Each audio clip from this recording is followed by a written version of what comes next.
Hello, mamas. No, we're getting this off my chest right off the bat. No, this is not anal beads that I'm holding. This is a tripod. This is the only tripod I have left.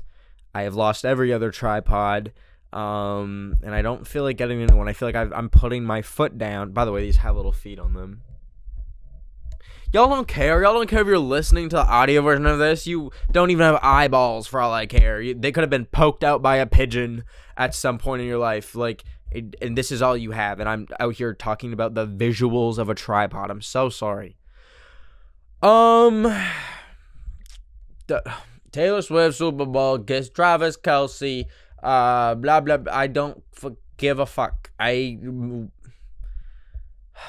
I have so many thoughts and no thoughts at all on like anything Taylor Swift Super Bowl, anything the Temu ad, Scientology Super Bowl. Like, I don't care. I'm logging off. I bought a fucking tree today. That's what I literally just sounded like sorry, that just gave what was it? I think it was Olivia Rodrigo, and she was getting interviewed, and she was like, the interviewer asked like, "Oh, you just got nominated for a Grammy. What was your first reaction?" She's like, "Honestly, I felt like a croissant, and I went across the street, and that's what I got." Or like Debbie Ryan when she was like, "I walked into Disney, and I said I want to make history, and that's what we made." That's what I fucking said. Like, and I was like, "I don't care. I bought a tree today." Oh! Okay, sorry, I got scared. I got really scared for a second that gold wasn't being captured. No, I don't want to talk about Taylor Swift. No, I don't want to talk about her private jet. I don't care. What I want to talk about today is being mysterious. It's been a minute since I just like kind of rambled about society, about the culture from the eyes that are in my head and what I see and what I perceive.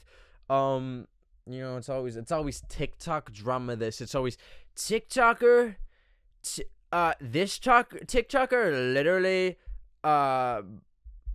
drank milk mixed with urine. This TikToker got caught beating up their 9-year-old English teacher.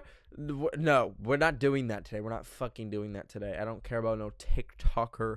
I don't care about any Actually, what I'm going to talk about today has a little bit to do with celebrities. Close your eyes. Thought experiment. Close your eyes and imagine. I want you to imagine a person who embodies the word mysterious. Okay? As they run through your head, I see your fucking eyes open, Buster. Close them. I said close them. Who comes to mind when you think of a mysterious person? Is it someone in your life, your circle, a friend, a family member? Is it a celebrity? To me, when I think of a mysterious person, more recently, I think of Playboy Carti. Random person to kind of base a podcast topic around, but he's a perfect example and a perfect lab rat for this thought experiment. So, I've always been kind of annoyed whenever someone puts on a persona to appear like mysterious. Especially if it's someone like in person, like you're witnessing, like some motherfucker in like your school who's like giving like popular loner vibes. I hate that shit. Who do you think you are? Is how I think when I see these people. It's a little bit more tolerable when it's like an artist who's meant to put on a persona, but there's something so grating and aggravating about people that intentionally act mysterious, act like they are God's gift to this earth, and like, we're lucky if they grace our eyes.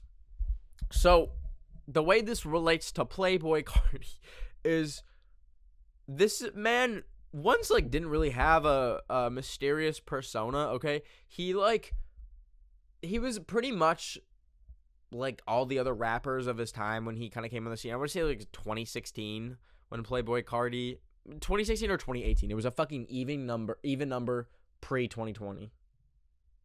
But it wasn't 2018. What the fuck am I saying? So I feel like around his first or second album, no, after his second album, the wait before his popular album Whole Lotta Red, he kind of disappeared. Like he wasn't really making music, and he developed this more mysterious persona. There was this hype that kind of started to surround him because it was like, is this man alive still? Did he quit music? Where did he go? Similar situation with Frank Ocean. His last album, Blonde, came out, 2018 or 2016. Also, you're getting like such an intimate glimpse into my mind where like I can remember numbers, but I can't remember if it was an odd or an even number. Any fucking ways. Frank Ocean also has, by the way, these are two artists that I'm like very much obsessed with, like probably my top artists. So it's kind of ironic that I'm like talking about how annoying this thing is, but anyways, Frank Ocean obviously has been a fucking fat minute since he like released an album, a studio length album. He has developed also this mysterious persona. It's like we don't know what continent he's in half the time. We don't know if he'll ever come back to music. There's so many details that are just so mysterious, and part of it, like obviously most celebrities should and do keep a level of privacy about their life. There's very few celebrities that are just fucking yapping online constantly, like every single thing. Actually, that's not true. There's lots of celebrities that do that. I'm trying to think of like an example. Think of like a celebrity that posts like 10 times a day. Maybe fucking Jason Derulo. But also, what do I know about Jason Derulo? Nothing. I know he goes to my gym. You know what? Okay, I exposed this on my live stream like a weekend ago or something. But I'm just gonna fucking show y'all on here. Jason Derulo goes to my gym, and I'm ready to come forward and say that. I go to the gym with fucking Jason Derulo. I'm saying it. I don't know how. I need to get this out of my system. It's been like boiling inside me for so fucking long. Here's me at the gym on the treadmill. And then here is, you know, you can't really see in that video, but then here is Jason Derulo on the treadmill. Also, there's like this guy who, this is crazy shit. He's like the friendliest man I've ever seen. He like says hi to every single person at the gym. Really chill dude.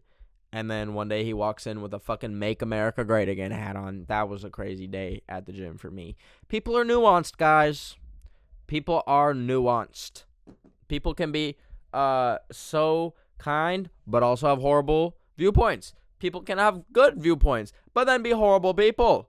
Fucking Andrew Tate just like randomly posted about Palestine. The worst person you know just made a great point. Posted like in support of Palestine is what I meant to say. We just got so off topic. So reeling it back in. Frank Ocean, Playboy Carti, they have these mysterious personas, but they're obviously crafted. They are crafted. Now, why would someone act mysterious? Why does someone want to be perceived as mysterious? Why does someone put on a mysterious persona? I want these questions to ring through your head as we explore this topic today. I have a theory that, well, it's not a theory, it's kind of like obvious, but being mysterious when done correctly and when people actually give a fuck about you, sorry, that sounded so mean, when people care about you, almost always generates interest for people in their mind. It's like if you were to go months without water, damn, you'd be thinking about that water. A horrible fucking analogy. But you create a hunger for your presence, especially if you're a celebrity.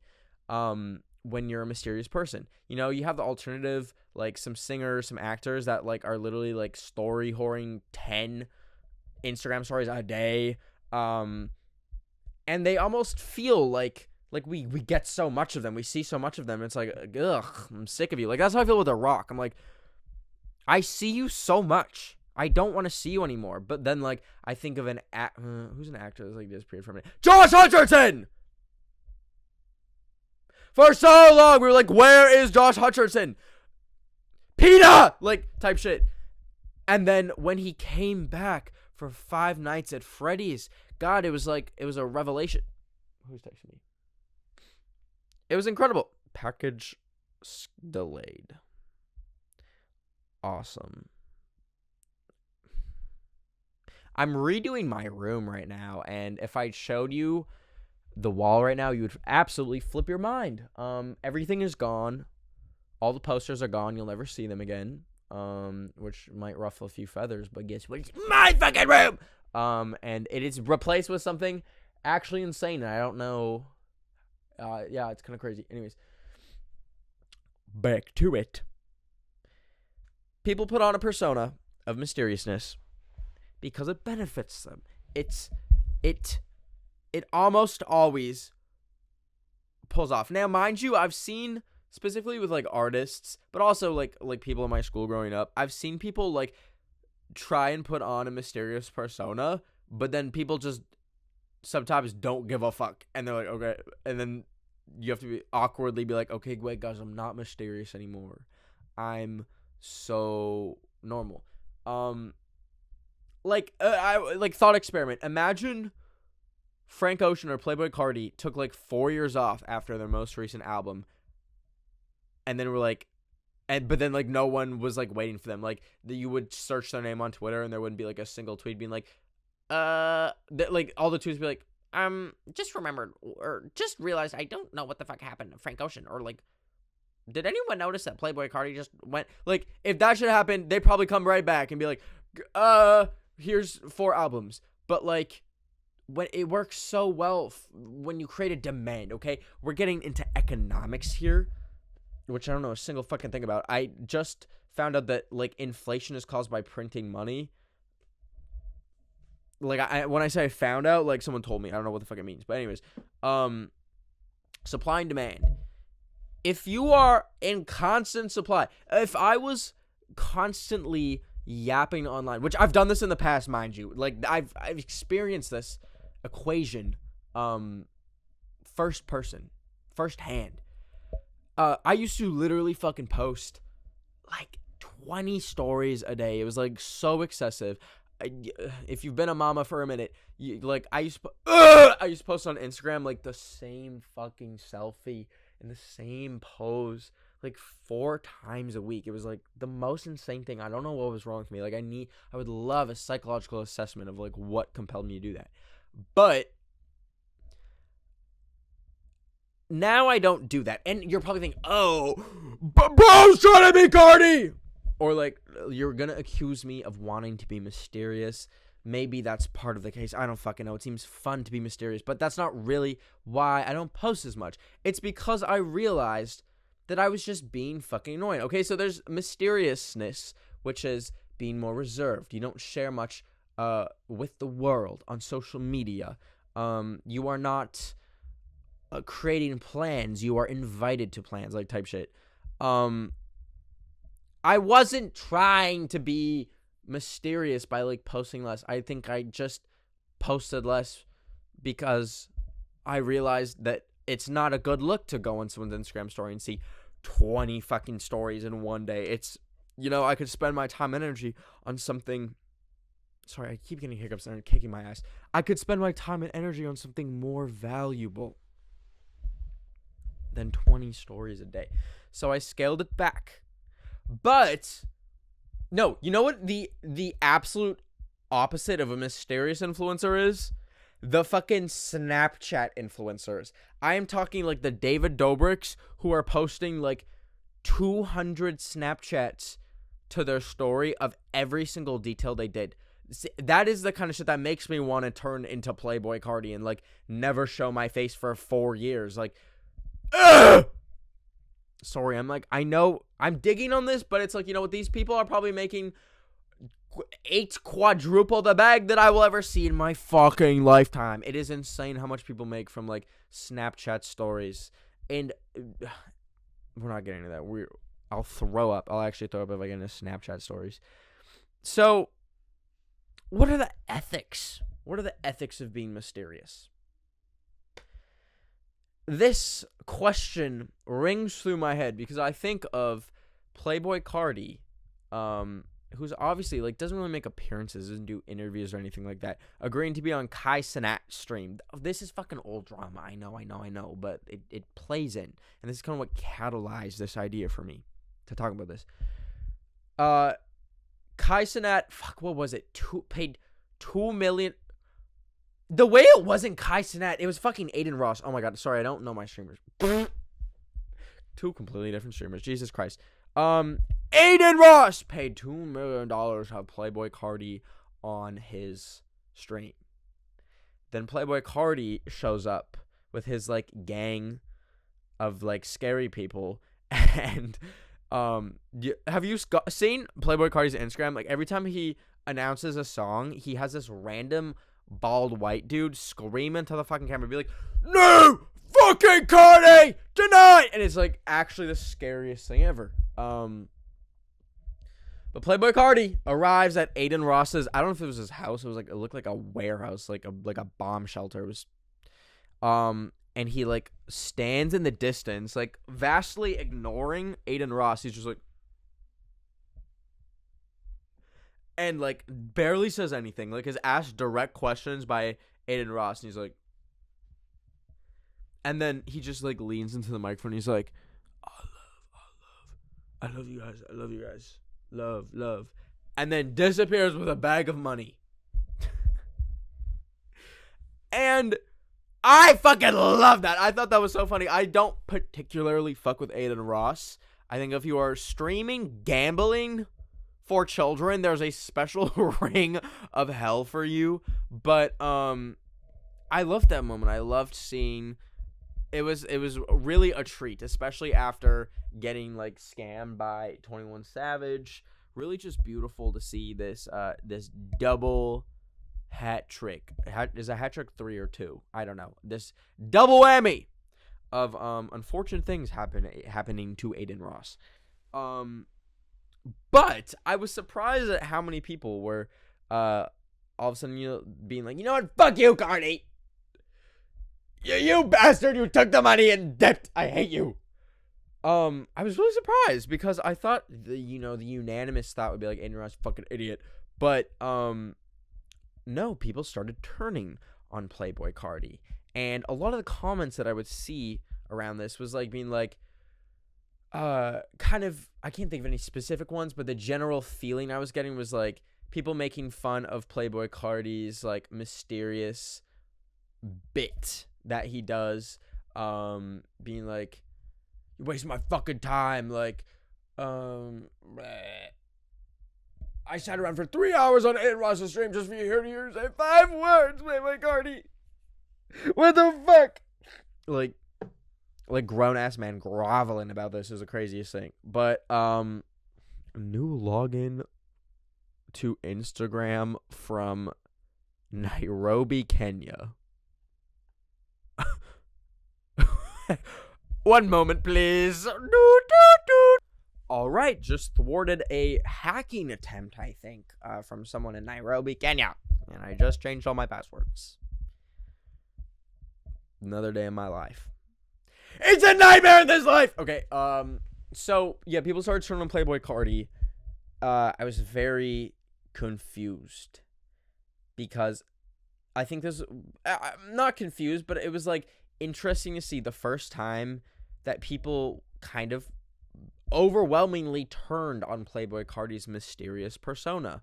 I think the general want from this Aiden Ross live stream was to see him just be a normal person, not have any kind of guard up, not have any character on, not having this like fake mysteriousness, just showing up and chatting and being interviewed on a stream. I think that was what a lot of people were looking for. And it's not even that like complicated of a thing. It's something most celebrities do. They like have interviews. They show their face. They are recorded. And I think a lot of people were mad that Playboy Carti couldn't even fucking do that. He like had to have this mysteriousness that it does not let you see the real him. And it was interesting. It was the first time that I really saw people turning on mysteriousness, because obviously like in a rapper's case it's a little different than, I don't know, let me think of like an influencer that's like Emma Chamberlain, someone who once was like very not mysterious on the internet, like posted so much, shared so much, all of a sudden transitioning to like quitting YouTube, and the only time you really see her is in like sitting at like a fashion show or from her podcast.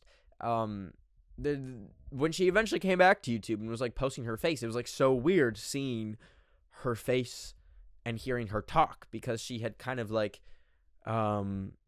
restricted the public's access to only press photos and her voice, basically. So that's like another example of like this mysteriousness. And like, once again, I don't think like motherfuckers ever just wake up and they're like, today I will be mysterious and no one will hear from me again. Like, I don't think it's like really like that. I think it's a mixture of like almost like a marketing ploy, but also, you know, it comes from other things. If you're Emma Chamberlain, like, she didn't quit YouTube to be mysterious. She quit YouTube, I think she said, because like she was kind of losing the passion for it. With Playboy Carti or Frank Ocean, they feel mysterious kind of naturally because they just, I guess, don't want to fucking make music, which is a conversation to be had in itself. I'm gonna like set this tripod up with the microphone. Actually, no, I want y'all to hear the like the moistening of my fucking lips when I say words. So, ew, imagine if this podcast consisted of me just like talking like that. Let's wrap this up. So, not the whole thing up. I want to have drama. I want to have the weekly drama moment session with y'all. I miss it. I think I did it last week. I always forget, but I do miss it. I think it's equal parts corny and equal parts endearing to me when people are mysterious. There's a part of me that like just naturally wants to know more, wants to get filled in more when I see someone like in person who just like physically looks mysterious, like their fashion sense is like, ooh, like, who are you? Or like a celebrity who like has their fans starving and like does not feed them anything. It's equal parts. And did I say the other part? No, I said, yeah, whatever. That thought train just derailed. Like, on one hand, I want to cringe at Playboy Carti, like, oh, like walking around in like a hood, and like I've maybe seen his pupils 3 times in pictures. It's equal parts cringe, but it's also equal parts naturally endearing. This is what I was trying to say. Jesus Christ, it was hard to get out for some reason. And yeah, it works. It truly works when you're for specific people, specific people. It works for Emma Chamberlain, because she's kind of like the top of her game. Okay, there's like no, I feel like YouTuber that people want to be more than her. So it's like, yeah, go be mysterious. It works for Playboy Carti because his music is kind of dark and it's brooding. So if he was just like showing, like, if Playboy Carti posted like a HD fucking 4K selfie on Instagram, that would freak a lot of people out. It would be scary. But it doesn't work for everyone. If you're just like doing it for attention, if you just like want people to pay attention to you, so you like act almost like, boo, that's cringe. I think if you're going to be mysterious, let it come naturally. But don't try and make people. This goes for like literally anything. Basically, any kind of persona that you try and put on, people will see it as the opposite. People will see right through your bullshit, and view you as the opposite. You want to be, you want to like appear smart. People are going to say that you're fucking dumb. I don't know. I can't think of any specific examples, but for the most part in life, what you reverse. Okay, that thought just derailed. Okay, I'm gonna read drama from y'all. Once again, live searching through the drama babies. Okay, I am testing them and trialing them before your eyes. And once again, there's so many that are over a sentence long. If y'all want me to read your drama on a future episode of the Drama Podcast, just comment down below in the YouTube video version of this podcast. But it has to be a sentence, or I'll smite you from the heavens. There's a girl at school that started rumors that my friend group smokes, and when we told the principal, they didn't do anything, not even give her a talking to. Well, I mean, that's not the craziest rumor. I feel like sorry, wow, I'm like just bashing this person that like is a mama and like shared their like heartfelt drama, but I'm like taking the other side. Sorry, I'm not taking the other side, but like there's worse rumors to be spread unless like it like fully changed the perception of you at your school that y'all smoke, which I don't think it would. I wouldn't be too worried. And I feel like it's if I was playing fucking PR representative for for students right now, I would think it'd be a worse look to tattle on them to the principal than be accused of smoking. But that's just me, and I'm not condoning smoking. I think smoking is fucking nasty. But yeah, I think you kind of fumbled there. I'm sorry. I would embrace it. If someone was like, you smoke, I'd be like, yeah, your motherfucking ashes. I don't know. So, anyways, I hope you enjoy this episode. We haven't gotten this derailed in a minute, but we just did. I'm excited to share with you my finished room. It'll probably be my next YouTube video. You'll see it. It won't be about that. I'm realizing like how brain dead I was for content at like the start of the pandemic. Like I literally like, why did I make a car makeover video? Who the fuck cares about a car makeup video? Like I to this day when I go to my car in Canada, I have to live through and see the pom poms that are just manically glued to my ceiling one day for a YouTube video. Like, thank God I never got a tattoo for a YouTube video. Not that I was gonna. Okay, anyways, wrapping this up. Love y'all. Have a good rest of your week. See you next Wednesday. Wow.